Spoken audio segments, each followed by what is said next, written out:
大家好，歡迎返嚟 Running Rex。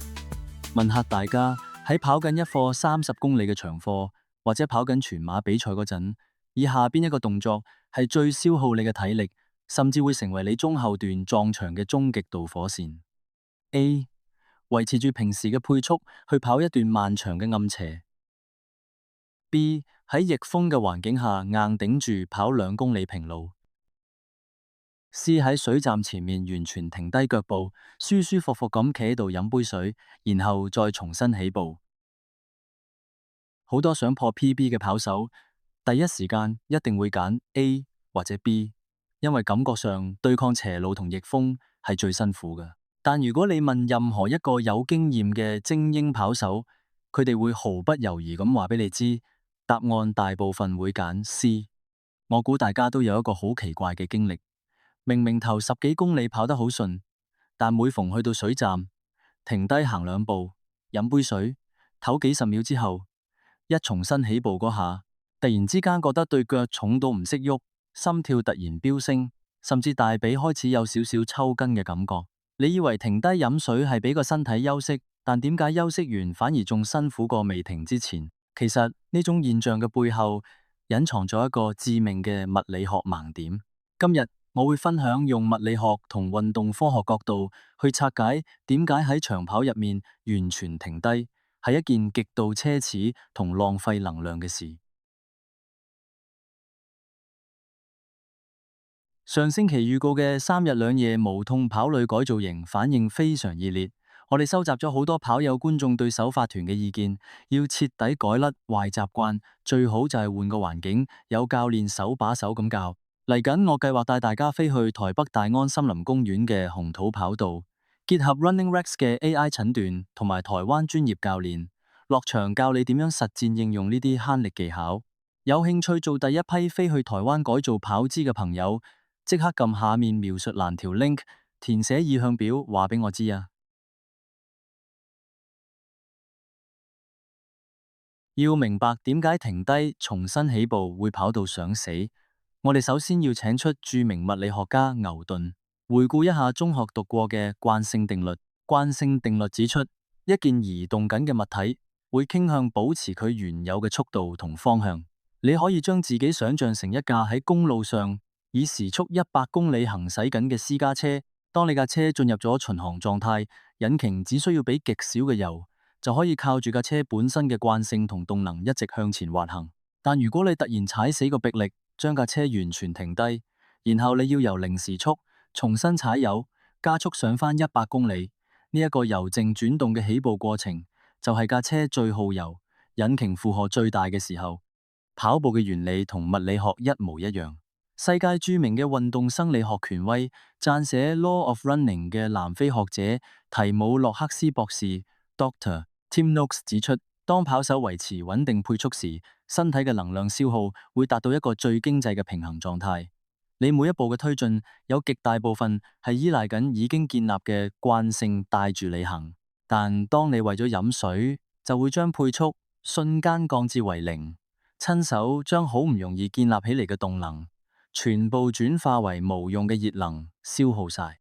到你飲完水重新起步，身體就需要克服龐大嘅靜止慣性。你冇任何動能可以借力，每踏出一步都係100%依賴大髀肌肉去做最直接嘅化學燃燒。一次半次你可能覺得冇咩，但如果一個馬拉松有10幾個水站，你都係咁樣停低再爆發加速，你體內有限嘅3磷酸腺苷同肝糖儲備就會被瞬間抽乾，提早觸發撞牆期。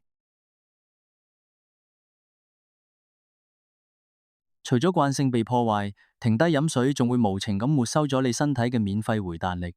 我哋嘅阿基里斯腱同小腿肌肉就好似一條橡筋，連續跑步時會產生強大嘅彈性位能。但當你喺水站完全停低，呢條橡筋鬆晒，儲存喺肌腱入面嘅免費能量會隨住你停低嗰幾十秒流失得一乾二淨。重新起步嗰幾十步，你只能夠硬掘。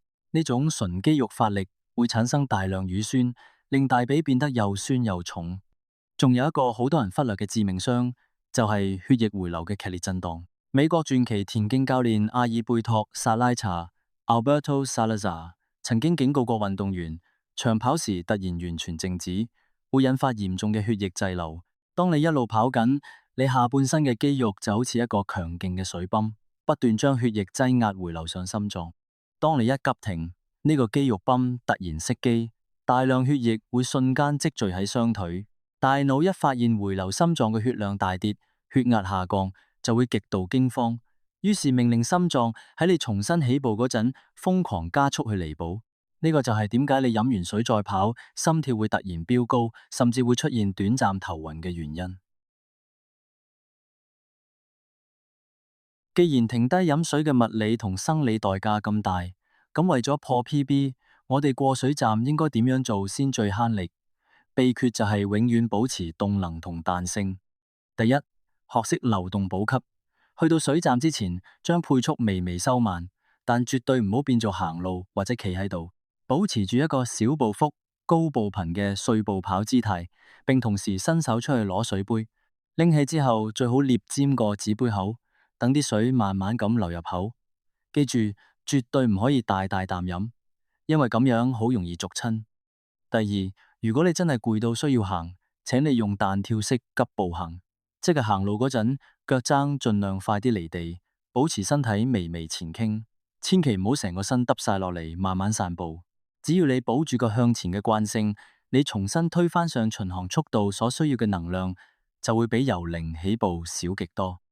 好多跑手落到場，一攰就會忘記咗呢啲力學細節。